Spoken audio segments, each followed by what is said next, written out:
Viewers, আমরা সাধারণত যেভাবে ফোনের সিস্টেম বা সফটওয়্যার আপডেট করে থাকি সেটা হচ্ছে আমরা প্রথমত সেটিংয়ে যাই। সেটিংয়ে যাওয়ার পর আমাদের অ্যাবাউটে যেতে হয়। তো এখানে সিস্টেম আপডেটের একটা অপশন থাকে, তখন সেখান থেকে হয়তো সিস্টেম আপডেটে গিয়ে এখানে সাপোজ আপডেট লেখা আছে, এখানে আপডেটে ক্লিক করে আমরা হয়তো ফোনটা আপডেট করে নিই। কিন্তু Xiaomi ফোনটা অ্যাকচুয়ালি এভাবে আপডেট করা উচিত না। Xiaomi ফোনের আপডেট সিস্টেমটা একটু অন্যরকম। তো আপনি যদি ওভাবে আপডেট করতে পারেন তাহলে আপনার ফোনটা একদম পার্মানেন্টলি এবং পারফেক্টলি খুব সুন্দরভাবে আপনি সিস্টেমটা আপডেট করতে পারবেন। তো প্রথমত তার জন্য আপনাকে যেটা করতে হবে সেটা হচ্ছে আপনাকে ব্যাকে গিয়ে আপনার ফোনটা আসলে গ্লোবাল ভার্সন মানে স্ট্যাবল ভার্সন নাকি হচ্ছে ডেভেলপার ভার্সন সেটাকে চেক করতে হবে। তো তার জন্য আপনি MIUI ভার্সন যেটা, এখানে কি আপনাকে দেখুন আমারটা কিন্তু হচ্ছে MIUI গ্লোবাল ভার্সন এবং এটা কিন্তু স্ট্যাবল ভার্সন। এটার আবার হচ্ছে আপনার ডেভেলপার ভার্সনও আছে। তো যাদের ডেভেলপার ভার্সন তাদেরকে ডেভেলপার ভার্সনের সফটওয়্যারটা নামাতে হবে, আর যাদের স্ট্যাবল ভার্সন তাদের স্ট্যাবল ভার্সনের সফটওয়্যারটা নামাতে হবে। আমারটা হচ্ছে স্ট্যাবল ভার্সন। তারপর আমি কি করতে হবে, আমাদেরকে প্রথমত ইউসি ব্রাউজারে যেতে হবে। তো আমরা ইউসি ব্রাউজারে গেলাম। ইউসি ব্রাউজারে যাওয়ার পরে সার্চ বারে লিখতে হবে en.miui.com। তো আপনাকে তখন MIUI যে ওয়েবসাইটটা সেখানে নিয়ে যাবে।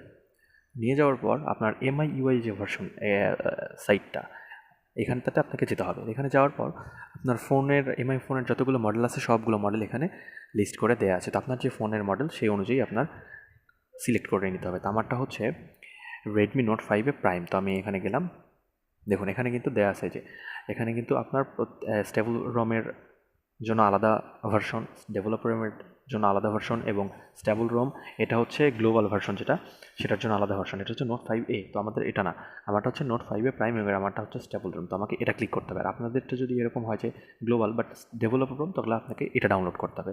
তো আমারটা যেহেতু স্টেবল রোম, আমি স্টেবল রোমটা ক্লিক করলাম। এখানকে দেখুন এখানে আমার ডাউনলোড অপশনটা চলে আসছে। তো আমি এখান থেকে প্রথমত ডাউনলোড করব। এখানে ডাউনলোড শুরু হয়ে গেল। তো আপনাকে ডাউনলোড করার পর্যন্ত একটু ওয়েট করতে হবে। ভিউয়ার্স, আমাদের ডাউনলোডটি হয়ে গেছে। আমরা একটু ফাইলটা দেখি। তো এটা হচ্ছে সেই ডাউনলোড করা ফাইলটা। তো আমাদের এখন যেটা করতে হবে সেটা হচ্ছে আপনার প্রথমত আমাদের আবার সেটিংয়ে যেতে হবে। সেটিংয়ে যাওয়ার পরে আমাদের অ্যাবাউটে যেতে হবে। অ্যাবাউটে যাওয়ার পর আমাদের সিস্টেম আপডেটে যেতে হবে। তো এখানে যে থ্রি ডটটা আছে, ডান সাইডে যে থ্রি ডটটা আছে, আমাদের এখানে ক্লিক করতে হবে।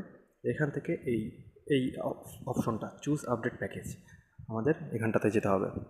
এখানটাতে যাওয়ার পর আপনার ফাইল ম্যানেজার শো করবে। তো আপনি যেখানটাতে যে ড্রাইভে আপনি ফাইলটা ডাউনলোড করেছেন আপনার সেখানে যেতে হবে। যেরকম আমার EDM-এ দেওয়া আছে। তো দেখুন ফাইলটা দেওয়ার পর আপনি জাস্ট ওকেতে ক্লিক করে দেবেন। দিলে কী হবে, আপনার ফোনটা তখন অটোমেটিক রিস্টার্ট হয়ে অটোমেটিক আপডেট হয়ে ফোনটা চালু হয়ে যাবে। এর জন্য কোনো ইন্টারনেটের প্রয়োজন নেই। আবার ফোন একদম পারফেক্টভাবেই আপনার আপডেট হয়ে যাবে এবং সিস্টেমে কোনো রকম বাগস থাকবে না, কোনো রকম সমস্যা থাকবে না। তো আপনার চাইলে এইভাবে আপডেট করে নিতে পারেন। ধন্যবাদ। চুজ আপডেট প্যাকেজ থেকে যখন ডাউনলোড করা ফাইলটা সিলেক্ট করে দিবেন তখন শুধু ডাটা কানেকশানটা থাকতে হবে। ডাটা কানেকশান থাকলেই চলবে, কোনো ইন্টারনেটের এমবি কাটবে না, শুধু ডাটা কানেকশানটা রাখতে হবে।